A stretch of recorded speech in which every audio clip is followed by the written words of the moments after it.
Now we're going to be discussing the preset manager tab. Okay, this is where you're going to be creating and storing presets to be able to recall at future times or different shows or anything like that, just for ease of setups. So let's head over to the console. We'll show you how to do that. Okay, on the right side of the desk here, the way I like to get to it, we use the drop-down menu here, and we'll head down to preset manager. We'll go ahead and click that. As you see on the screen, we're presented here with a very similar message like when we created the show file, so that we don't have one created, or this gives us the option to load a pre-existing one. All right, since a lot of you folks out there are using these desks for the first time and you're going to be doing this to make your preset folder, I'm going to show you how to create one. We'll get into recalling and saving in a moment in this video. So we're going to click on new. All right, we're going to go ahead and name this. So for me, let's call this, I have a couple in there already, so we're gonna go, we'll call this LA Presets, since we are in LA. And I can put the author, and if I can remember my name, we'll go ahead and throw that in there. So just like that, we click OK. Now we have the file here. All right, so right now there's nothing in here, so we're going to go ahead and jump into creating some presets. One thing I want to point out, I'm going to work on the right side of the console. So as we see here with my area B, I have my vocal C channel, which is vocal center.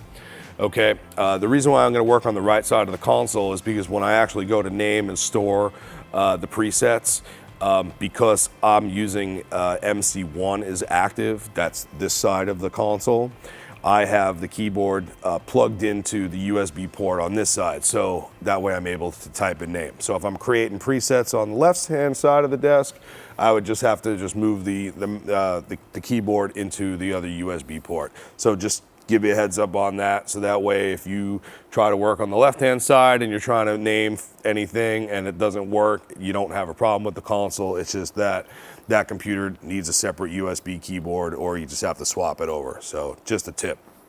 So let's go back over here. So for the preset here, right now we have the entire channel overview, okay?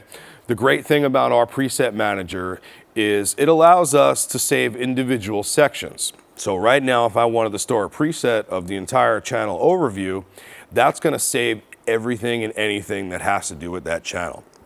That's going to be your gain. That's going to be your direct outs, your phantom power assignments, your compressor, your gates, the inserts, the EQs, all of the sends, like everything, the left and right, everything that's on that channel, fader position, mute, status, it's all going to be retained. So really, really great way. So if you're loving how your vocal is sounded in this case, and it's like everything part of that input channel is what I want to save and store, that's what I'm going to go ahead and do. So let's do that. So we would click here on store preset. Now we're presented here with a pop-up. The preset type is whole channel. So when we have a ton of preset files, it's going to say what those preset files are. Is it a whole channel? Is it just an EQ? Is it just the sends? Is it just the gate? Is it just the compressor? Is it an effect? Whatever that you might have, it's going to break it down into different sections for easy navigating and recall. So next below that is the preset name. It just defaults to saying, hey, it's the whole channel. Of course, the preset author is myself, because we created our preset file with me being the author. So for you, it would be your name there. So for now, we can call this, let's just name it the channel. All right, we'll call it vocal center. We can go ahead and add some notes in there. We could say like the type of microphone, or anything that you might need to, kind of remember, because again, we have a lot of channels on this console that are available to us. Or even if we're just like, say on a Pro 1 and we only have 40 input channels, it's like these presets can, maybe kind of get overwhelming to you. If you have all different types of presets, the notes can be an easy thing for you to kind of, get an idea of what the preset actually is before actually loading it. So for me, I typically like to go ahead and just put the type of microphone that's on there. So for on this vocal, I have an AE 6100, 61,000, and I'll go ahead and hit OK. So now that we have the whole channel preset saved, let's just go ahead and save the EQ. Like, I love how this EQ works with this vocal microphone with my singer. So let's go ahead and save that, because that might be a great starting point, you know, for like another person, you know, another band, or if I'm always going to be using the same microphone, it's like, okay, let's start with that. Okay, so what we're going to do is we're going to get our EQ area selected on the screen. So now we just have the EQ here. All right, so again, we can go ahead, click on store the preset. As you see, the preset type is going to be input EQ. It's defaulting naturally to the input EQ name. So we'll go ahead and name this vocal center. Okay, you know, that's for this, or we could just say that this is the EQ for the AE 6100, and we'll say for vocal. And then again, add the notes however we want. The author is myself, and we just go ahead and click OK. Let's go ahead and, you know, copy this compressor setting, all right, and make a preset for that. And we'll go ahead and just call this vocal center. All right, we can put a note in there that it's the adaptive compressor. And what are we doing here on the ratio? It's a 2.4 to 1. And there we go. There already is an existing preset.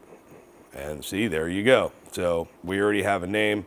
So I'm going to hit cancel and go ahead and rename it. And just to show you, it was a test. I did that on purpose to show you that if you did do that, it's going to give you the alert. So we're just going to go ahead and call this vocal center. And now we're going to click OK. So now, if we go over here, back to the preset manager, we'll take a look. And if I can find it, there we go. And now you see we have these files that are in here. So we'll go across. This is the types. This is a whole channel. There's our input EQs, here's our input compressors, and the names of those. It shows our notes, who the author was, and the date and time that they were created. Very, very important. Make sure your date and time is set correctly on the console, so that way the date and time on all of your files, not just with the preset files, are all going to be showing the correct information. Okay, because if you may, you know, you may not remember the name of a preset, and you know, the following week you're going to be like, oh, what was that preset that I used for this? I know I did this show on such and such date, so now I can go back to say, oh, okay, I'm looking for this, you know, preset. I made it on that date, and you can easily find it. So, just another little tip and trick to help you make your life a little bit easier. Okay, so again, like with the console files, the console is going to tell us if the files are not saved. As you see here on the top, it's going to say, hey, something needs to be saved. So we can go ahead, save it. Again, it's saved directly onto the computer, you know, into the memory on the computer for the console. All right, so now let's go ahead and go over to the automation screen and press it again to get into the filing screen.